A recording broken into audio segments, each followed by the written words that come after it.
नमस्कार, welcome to career मंत्रा 9.1। मैं अंकित यादव आपके अपने YouTube चैनल में आपका स्वागत करता हूं।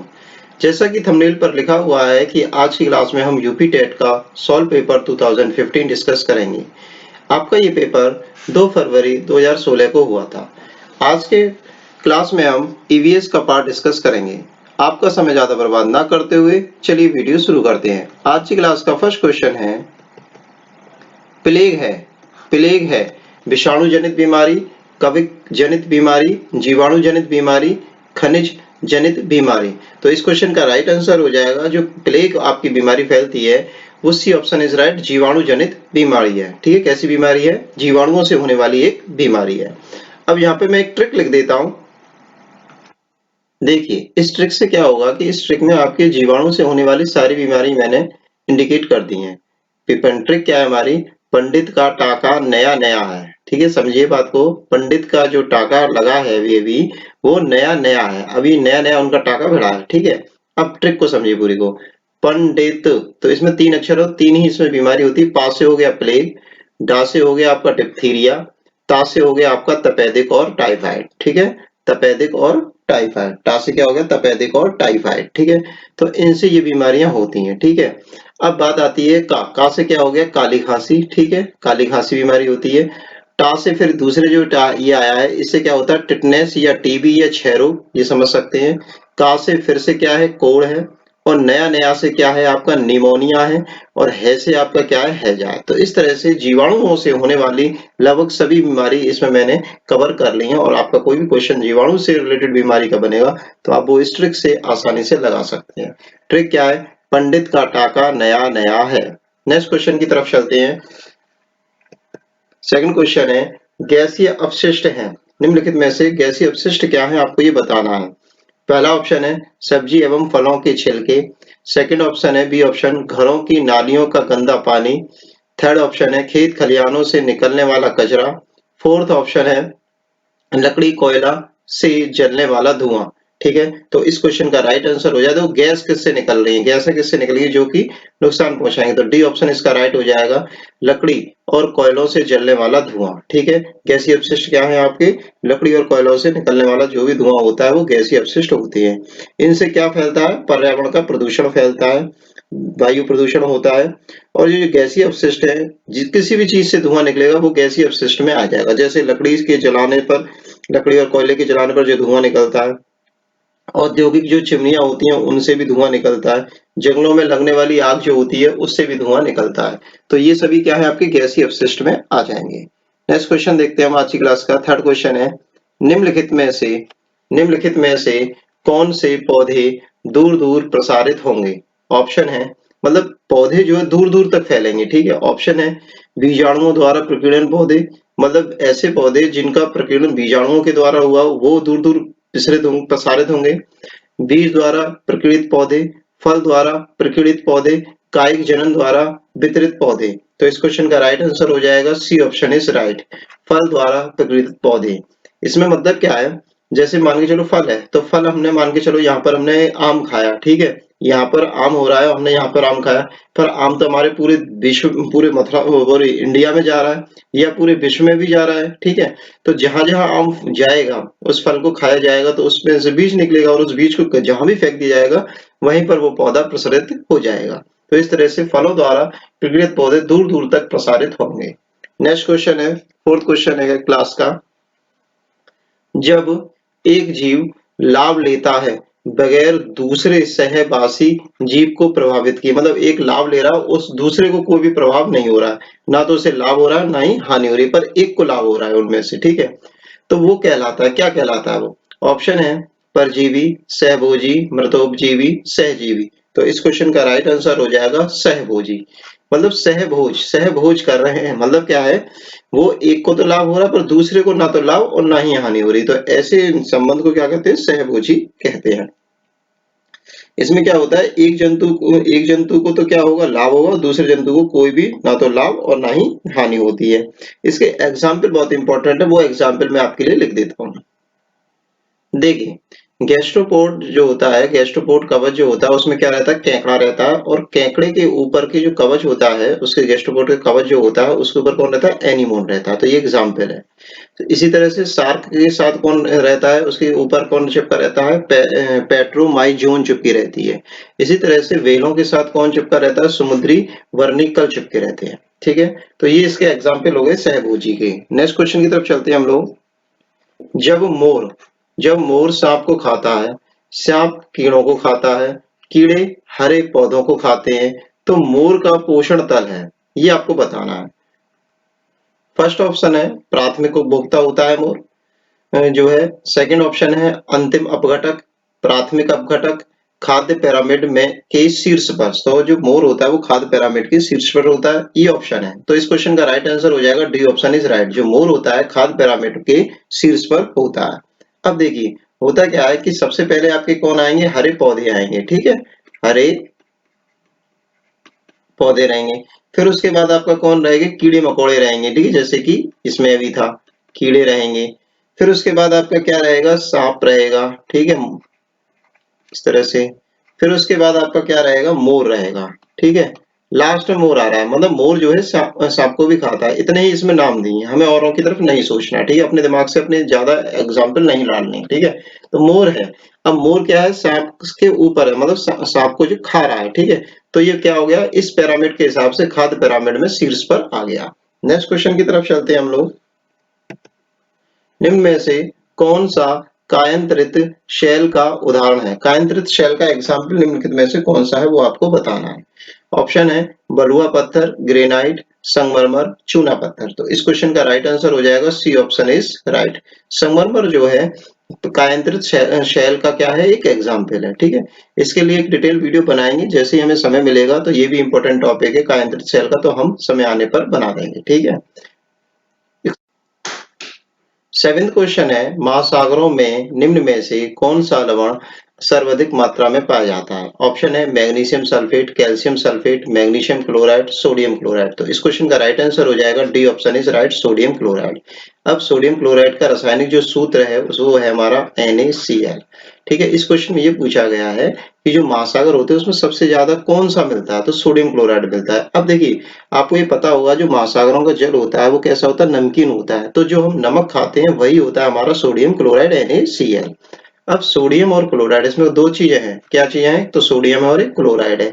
तो सोडियम को कितना होता है, 1 के रेशियो में होता है। क्लोरीन भी कितने के रेशियो में होता है, 1 के रेशियो में। तो 1:1 उनका होता है। ठीक है, कितना रेशियो होता है इनमें दोनों में, 1:1 होता है। अब बात आती है सोडियम क्लोराइड जो होता है समुद्री जल में कितना पाया जाता है, तो 35 ग्राम पाया जाता है। कितना पाया जाता है, 35 ग्राम पर लीटर पाया जाता है। मतलब 1 लीटर में कितना होता है, 35 ग्राम होता है। ठीक है, सोडियम क्लोराइड कितना होता है, 1 लीटर में 35 ग्राम होता है। नेक्स्ट क्वेश्चन की तरफ चलते हैं। राज्यसभा में होने वाली सभाओं की अध्यक्षता कौन करता है। ऑप्शन है उपराष्ट्रपति, राष्ट्रपति, प्रधानमंत्री, भारत के मुख्य न्यायाधीश। ठीक है, तो इस क्वेश्चन का राइट आंसर हो जाएगा उपराष्ट्रपति। तो राज्यसभा की जितनी भी सभाएं होती हैं उनकी अध्यक्षता कौन करता है, उपराष्ट्रपति करता है। ठीक है, अब बात आती है राज्यसभा की। तो राज्यसभा के बारे में 2-3 फैक्ट्स मैं बता देता हूं कि जो राज्यसभा होता है हमारा कैसा सदन होता है, एक तो उच्च सदन होता है। कैसा सदन है हमारा, उच्च सदन है। ठीक है, कैसा सदस्य, उच्च सदन है, कभी भंग नहीं होता। ठीक है, ये कभी भंग नहीं होता। ठीक है, चलता ही रहता है कंटिन्यूटी से। इसके सदस्यों का जो कार्यकाल होता है वो कितना होता है, 6 वर्ष होता है। इनके सदस्यों का कार्यकाल कितना होता है, 6 वर्ष होता है।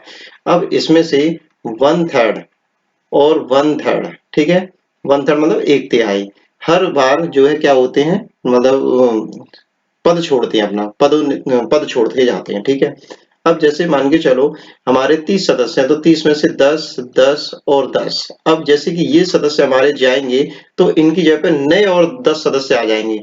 और ये जो मतलब हर 2 साल पे, हर 2 वर्ष बाद क्या होता है कि 1/3 सदस्य अपना पद छोड़ देते हैं, उनकी जगह पे नया पद धारण करने के लिए नए सदस्य आ जाते हैं। तो इस तरह से ये कभी भंग नहीं होता है, हमेशा कंटिन्यूटी इसकी चलती रहती है। ठीक है, कभी ऐसा नहीं होगा कभी सारे सदस्य चले जाए। इसी तरह से ये दूसरे 10 सदस्य जाएंगे तो इनकी जगह पे नए आ जाएंगे फिर 2 साल बाद। इसी तरह से ये आ जाएंगे फिर नए आ जाएंगे। इसी तरह से फिर ऊपर वालों को फिर सेकंड नंबर, फिर थर्ड नंबर, इसी तरह से ये घूमता रहता है साइकिल। ठीक है, तो इस तरह से कभी भंग नहीं होता, ये उच्च सदन है। ठीक है, अब और बातें इस बारे में जान लेते हैं। कुल सदस्य कितने होते हैं? तो इसमें कुल सदस्य होते हैं 250। कितने सदस्य होते हैं? 250। इनमें से 12 सदस्य तो राष्ट्रपति मनोनीत करता है और बाकी के बचे हुए कितने रह गए? 238। उन 238 सदस्यों में क्या होता है? चुनाव होता है, इनको क्या होता है? चयनित किया जाता है। ठीक है। अब एक चीज ये तो हो गया 6 वर्ष इनका कार्यकाल राज्यपाल के सदस्यों का, राज्यसभा के सदस्यों का। अगर बात आती है उपराष्ट्रपति का कार्यकाल कितना होता है? वो होता है 5 वर्ष का। ठीक है। उपराष्ट्रपति के बारे में डिटेल वीडियो बनेगी तो वो वहां पर ही डिस्कस किया जाएगा। नेक्स्ट क्वेश्चन की तरफ चलते हैं। निम्न में से किस मिट्टी का विस्तार भारत में सर्वाधिक क्षेत्र पर पाया जाता है? ऑप्शन है काली मिट्टी, जलोढ़ मिट्टी, लाल मिट्टी, बलुई मिट्टी।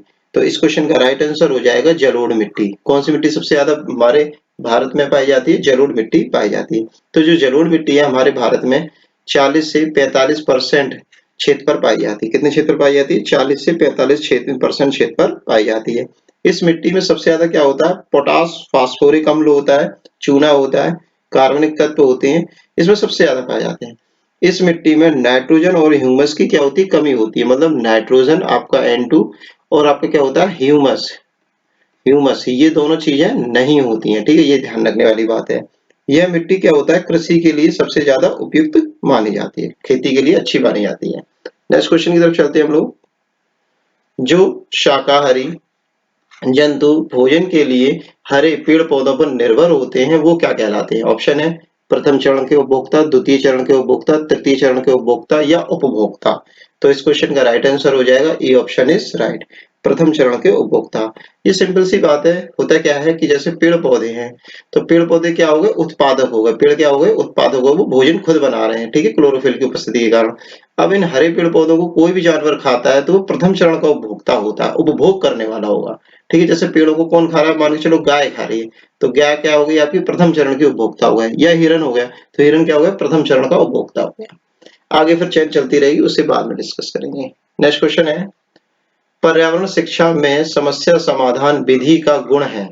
ऑप्शन है लक्ष्य केंद्रित विधि, सर्जनात्मक विधि, चयनात्मक विधि, उपयुक्त सभी। सारी विधियां नहीं भाई।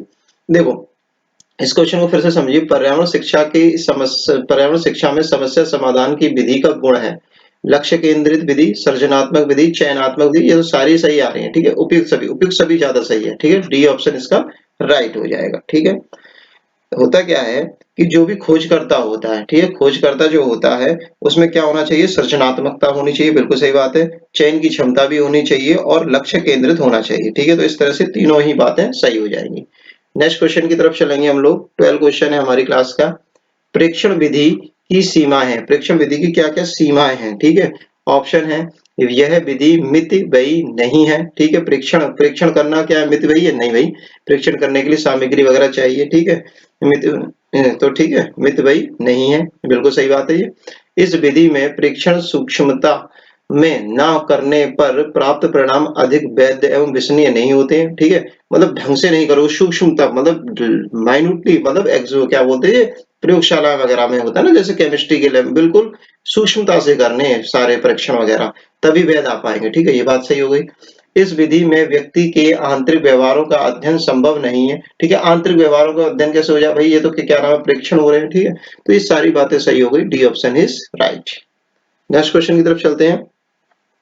इकोसिस्टम की सही परिभाषा क्या है? इकोसिस्टम की सही परिभाषा निम्नलिखित में से क्या होगी? ऑप्शन है परस्पर क्रिया करने वाला जीव समुदाय, आपस में क्रिया करने वाले जीव समुदाय होगा इकोसिस्टम। किसी स्थान पर अजैविक घटक, केवल अजैविक घटक से काम चल जाएगा? नहीं चलेगा।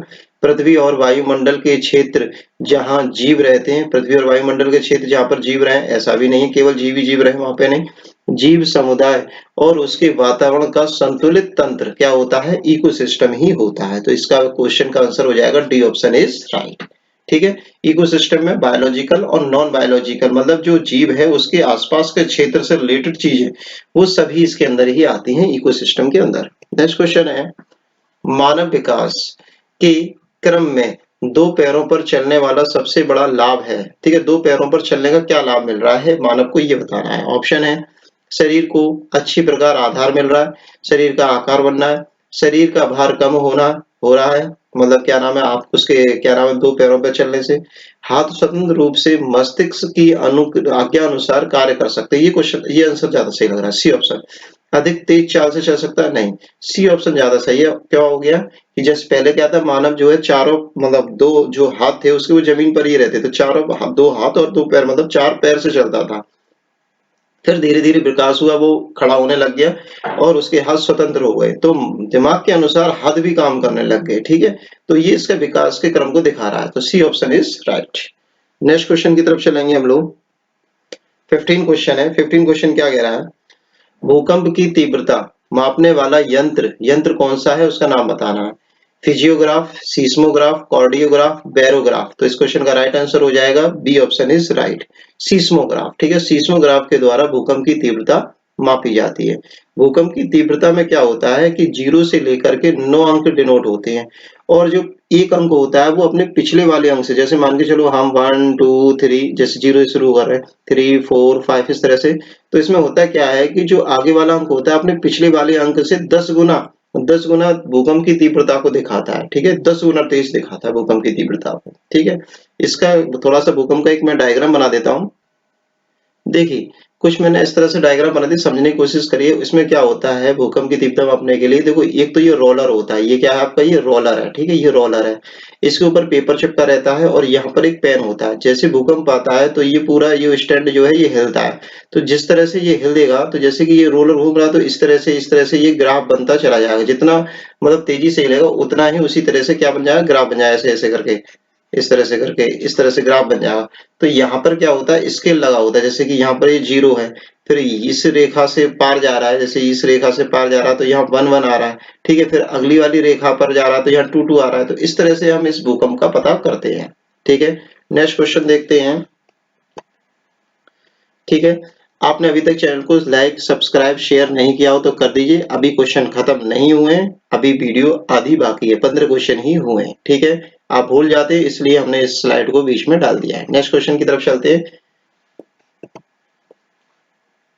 सूर्य के से निकटतम ग्रह कौन सा है, सूर्य के सबसे निकट का ग्रह कौन सा है, ये आपको बताना है। मंगल, बृहस्पति, शुक्र, बुध। तो इस क्वेश्चन का राइट आंसर हो जाएगा डी ऑप्शन इज राइट, बुध। ठीक है, अब सूर्य के पास जो जितने भी ग्रह होते हैं, 8 ग्रह होते हैं, तो उनकी एक ट्रिक है, वो मैं ट्रिक लिख देता हूँ। देखिए पूरी ट्रिक मैंने लिख दी है। ये आपका सन है, यहाँ पर ये आपका सन मैंने इंडिकेट किया है। ट्रिक हमारी क्या है, बीएसपी मेंबर, बीएसपी हमारी बहुजन समाज पार्टी है। ठीक है, मायावती जी की। ठीक है, तो बीएसपी मेंबर बीएसए से बोले। ठीक है, ये ट्रिक है पूरी, बीएसपी मेंबर बीएसए से बोले। अब इसमें पूरा क्रम है सारे ग्रहों का। बी से तो हो गया बुध ग्रह, एस से हो गया शुक्र ग्रह, बुध शुक्र। पी से हो गया पृथ्वी ग्रह, मेंबर से हो गया मंगल ग्रह, बी से फिर से हो गया बृहस्पति ग्रह, सा से हो गया, एस से हो गया शनि ग्रह, ए से हो गया अरुण, और बोले से हो गया वरुण। ठीक है, तो बीएसपी मेंबर बीएसए से बोले, बुध शुक्र पृथ्वी मंगल बृहस्पति शनि अरुण वरुण। तो ये इनका क्रम हो गया। अब आप इस ट्रिक में देख सकते हैं कि कौन सा ग्रह सूर्य के सबसे नजदीक दिख रहा है, तो आपका बुध, बी से बुध, बुध ग्रह सब पृथ्वी के सबसे निकट दिख रहा है। नेक्स्ट क्वेश्चन की तरफ चलते हैं। ठीक है, एक बात और ध्यान रखें, बुध जो है पृथ्वी सूर्य के सबसे नजदीक का भी ग्रह है और सबसे छोटा भी ग्रह। ठीक है, नेक्स्ट क्वेश्चन देखते हैं। गिर राष्ट्रीय पार्क किस राज्य में स्थित है? ऑप्शन है राजस्थान में, गुजरात में, मध्य प्रदेश में, महाराष्ट्र में। तो इस क्वेश्चन का राइट आंसर हो जाएगा गिर राष्ट्रीय पार्क जो है आपका गुजरात में स्थित है। कहाँ पर स्थित है? गुजरात में स्थित है। ये आपका कठियावाड़ जिले में स्थित है। कहाँ स्थित है? कठियावाड़, कठियावाड़ जिले में स्थित है। यहाँ पर क्या है, बब्बर शेर के लिए ये संरक्षण प्रसिद्ध है और इसकी स्थापना हुई थी 1965 में। यहाँ पर क्या मिलते हैं, बब्बर शेर मिलते हैं और इसकी स्थापना 1965 में हुई थी। ये कठियावाड़ जिले में स्थित है। नेक्स्ट क्वेश्चन है हमारा, निरीक्षण विधि की विशेषता नहीं है, नहीं आपको बताना है। ऑप्शन है यह एक मनोवैज्ञानिक विधि है, यह प्रत्यक्ष अनुभवों पर आधारित है, यह एक बाल केंद्रित विधि है, जिसमें शिक्षक एक प्रकाशक के रूप में होता है। ठीक है, बिल्कुल ही सही है। निरीक्षण विधि क्या है? बाल केंद्रित विधि है। सी ऑप्शन इसका सही जाएगा। ठीक है, यह विधि विभिन्न सर्वेक्षणों द्वारा अपनाई जाती है। ठीक है, तो यही ऑप्शन इसका सही हो जाएगा, C option is right. Next question की तरफ देखते हैं हम लोग।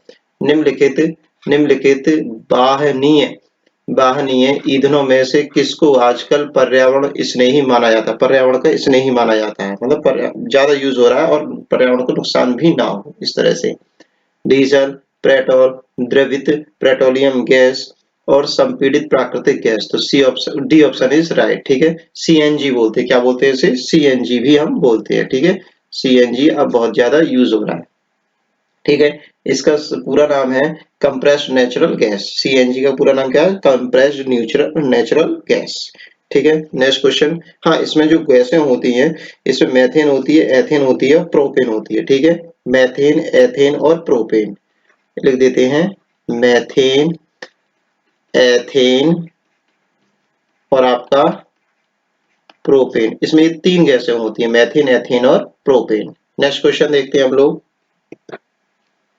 किसी परितंत्र में तत्वों का चक्रण कहलाता है। तत्वों का चक्रण क्या कहलाता है वो आपको बताना है।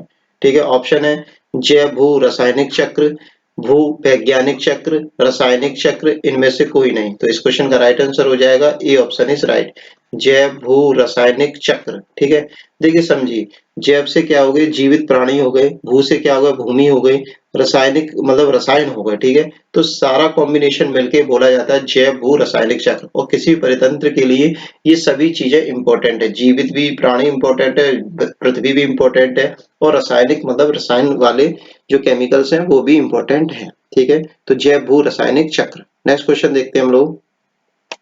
चिपको आंदोलन के प्रणेता है। ऑप्शन है हेमंती नंदन बहुगुणा, सुंदरलाल बहुगुणा, मदर टेरेसा और महात्मा गांधी। तो इस क्वेश्चन का राइट आंसर हो जाएगा B option is right, Sunderlal Bahuguna. देखिए हुआ क्या था कि 1973 में, ठीक है, सुंदरलाल बहुगुणा इसका आंसर हो गया। अब हुआ क्या था 1973 में, 1973 में एक आंदोलन चलाया गया था, वृक्षों को ना काटा जाए। ठीक है, वृक्षों से चिपक करके क्या करते थे ये लोग कि वृक्षों को काटने से बचाते थे। तो ये कब आंदोलन हुआ था? 1973 में हुआ था। ठीक है, ये कहाँ हुआ था? ये उत्तराखंड राज्य से प्रारंभ हुआ था। ठीक है, इसमें क्या करते थे लोग वगैरह वगैरह, वहां के लोकल लोग क्या करते थे कि पेड़ों से चिपक जाते थे और पेड़ों को काटने से मतलब मना कर देते, अब काटने नहीं देते थे, भाई उन्हें काटो, इस तरह से दिखाते थे। तो क्या था कि क्या नाम है वो, इसी तरह से चिपको आंदोलन बोला गया। ठीक है, पेड़ों से चिपकना ही क्या बोला गया? चिपको आंदोलन बोला गया इसलिए। नेक्स्ट क्वेश्चन देखते हैं। इंसुलिन की रासायनिक प्रकृति है, इंसुलिन की रासायनिक प्रकृति क्या है ये आपको बताना है। ऑप्शन है इंसुलिन में विटामिन होता है, प्रोटीन होता है, वसा होता है, कार्बोहाइड्रेट होता है। तो इंसुलिन में प्रोटीन होता है। क्या होता है? इंसुलिन में क्या होता है? प्रोटीन होता है। ठीक है, अब इससे रिलेटेड फैक्ट्स बहुत हैं तो वो आप थोड़ा सा सुन लीजिए एक सेकंड के लिए। सेंगर कौन थे? सेंगर नाम के एक वैज्ञानिक थे, मैं लिख देता हूँ नाम। ठीक है, नाम बस थोड़ा सा रखता है इसलिए मैं लिख देता हूँ। सेंगर नाम के एक वैज्ञानिक थे, इन्होंने सबसे पहले गाय के अंदर इंसुलिन के अणु का पता लगाया था। किसके अंदर? गाय के अंदर इंसुलिन के अणु का पता लगाया था। ये कब किया था इन्होंने? ये किया था 1953 में किया था। ठीक है, अब इन्होंने जो पता लगाया था उसमें बताया था कि गाय के अंदर जो इंसुलिन होता है वो क्या होता है? एक पॉलीपेप्टाइड होता है। क्या होता है? एक पॉलीपेप्टाइड होता है।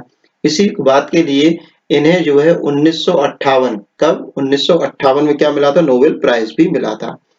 इंसुलिन क्या है? एक प्रथम प्रोटीन होती है। क्या होती है? प्रोटीन होती है। ठीक है, अब वर्तमान में जो वैज्ञानिक आए हैं, नए वैज्ञानिक आए हैं, उन्होंने इंसुलिन को प्रयोगशाला में भी बनाया। ठीक है, लेबोरेटरी में खुद बनाया। ठीक है, और मानव इंसुलिन का जो निर्माण हुआ था, मानव इंसुलिन की जो खोज हुई थी 1965 में हुई थी। कब हुई थी? 1965 में हुई थी। कब हुई थी? 1965 में हुई थी। ये किसने की थी? ये इंपॉर्टेंट है, ये की थी सान ने।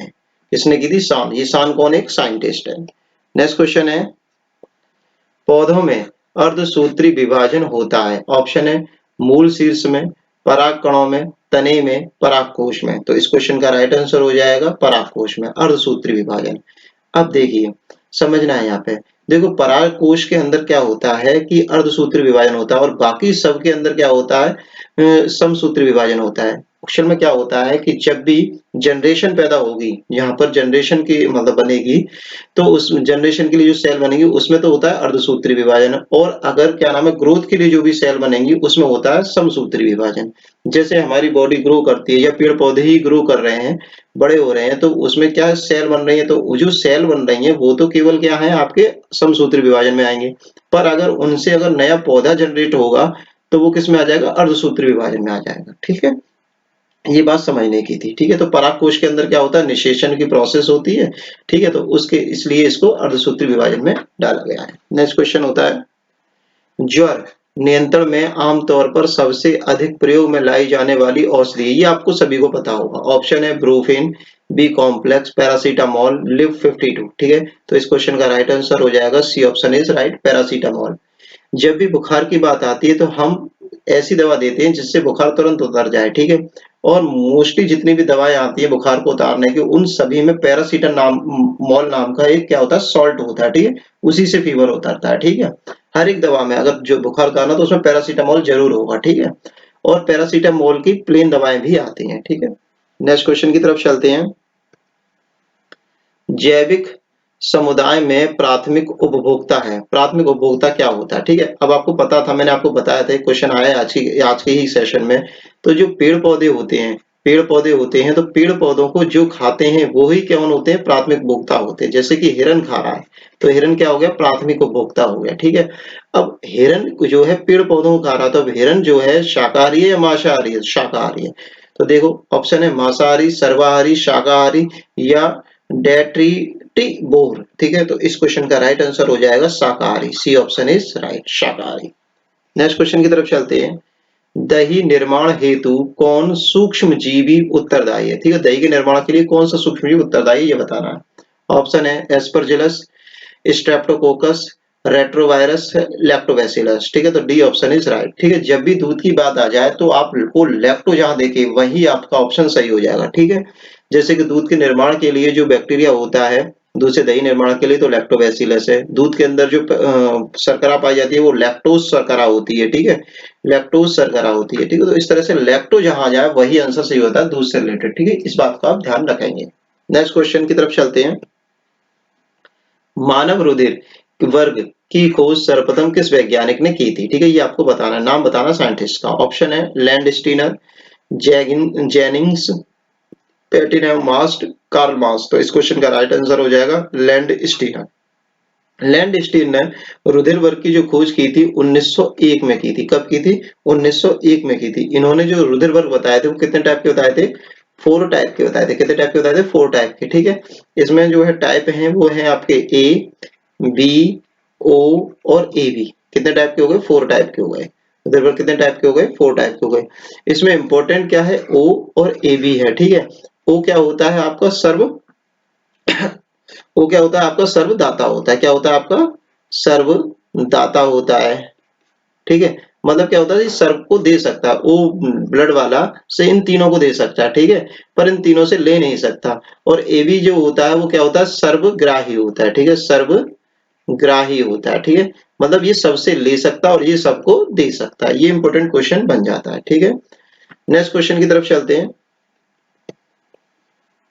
प्याज, आलू, अदरक। प्याज, आलू, अदरक क्या है? इनमें से ऑप्शन है ये आपको बताने हैं। जड़ है, तना है, अपस्थानिक जड़ें हैं या शल्क पत्र हैं। तो इस क्वेश्चन का राइट आंसर हो जाएगा प्याज, आलू, अदरक जो है आपके तने हैं। क्या है? आपके तने हैं। एक सेकंड रखिए, मैं एग्जाम्पल और लिख देता हूँ यहीं पे। देखिए मैंने सारे एग्जाम्पल आपके लिए लिख दिए हैं। ठीक है, ये सभी क्या है? तने होते हैं। ठीक है, तने में भी टाइप होते हैं। पहला होता है प्रकंद टाइप, सेकंड होता है कंद टाइप, थर्ड होता है शल्क, थर्ड होता है आपका शल्क कंद और फोर्थ होता है आपका घन कंद। ठीक है, तो प्रकंद है आपके हल्दी और अदरक। ठीक है, कंद है आपके आलू, शलकंद है आपके प्याज और लहसुन, घन कंद है आपकी कौन? अरवी। ठीक है, तो ये सब क्या है? आपके तने के एग्जाम्पल है। ये जो सारे मैंने एग्जाम्पल ये लिखे हैं आपके, ये किसके एग्जाम्पल है? तने के एग्जाम्पल है। ये तने होते हैं। ठीक है, तो आपका प्याज, आलू, अदरक, तो देखिए प्याज भी आ गया आपका, आलू भी आ गया आपका और अदरक भी आ गया। तो ये सब आपके क्या हो गए? तने हो गए। ठीक है, तो इस क्वेश्चन का राइट आंसर हो गया तना। नेक्स्ट क्वेश्चन की तरफ हम चलते हैं। एक कोशीय सूक्ष्म जीव है। एक कोशीय सूक्ष्म जीव क्या है? ऑप्शन है स्पायरोगायरा, विषाणु, पैरामीशियम या हाइड्रा। तो इस क्वेश्चन का राइट आंसर हो जाएगा पैरामीशियम। ठीक है, तो पैरामीशियम क्या होता है? इसके अंदर केवल एक ही सेल होती है, तो एक कोशीय हो गया। ठीक है, एक ही सेल होती है। एक कोशीय जीव वो होते हैं जिनके अंदर केवल एक सेल हो, वो अपनी एक ही सेल से अपने पूरा जीवन यापन करें। तो पैरामीशियम ही एक ऐसा जीव है इसमें जो कि एक कोशीय जीव होता है, जिसके अंदर मात्र एक सेल होती है। नेक्स्ट क्वेश्चन देखते हैं हम लोग। निम्न में से कौन सा पादप उत्पाद साबुन का विस्थापन है? ठीक है, ऑप्शन है रुद्राक्ष, रीठा, तेंदु, उपरोक्त में सभी। तो इस क्वेश्चन का राइट आंसर हो जाएगा बी ऑप्शन इज राइट। ठीक है, रीठा। आपने देखा होगा कि रीठा के साबुन भी आते हैं, उसमें क्या होता है, रीठा मिलाया जाता है। रीठा क्या है, एक आपका पादप है, ठीक है, क्या है आपका पादप है। तो रीठा क्या है कि जो साबुन और शैम्पू में मिलाया जाता है, तो इसका जो उपयोग होता है वो बालों के लिए बहुत ज्यादा होता है। तो बाल इससे क्या होता है, बहुत शाइनी हो जाते हैं, बहुत मुलायम और कोमल हो जाते हैं, ठीक है, और मजबूत भी होते हैं, ठीक है। तो इस तरह से इस क्वेश्चन का राइट आंसर हो गया रीठा, ठीक है। यही आज की क्लास का लास्ट क्वेश्चन था। आप सभी से जो है चैनल को सब्सक्राइब करें, लाइक करें, शेयर करें, ठीक है। आपने अभी देखते तो बहुत लोग हैं, हजारों में लोग देख रहे हैं वीडियो को, पर क्या है इतने सब्सक्राइब आप लोग नहीं कर रहे हैं चैनल को, तो प्लीज सब्सक्राइब करें, लाइक करें, शेयर करें। Thanks for watching video.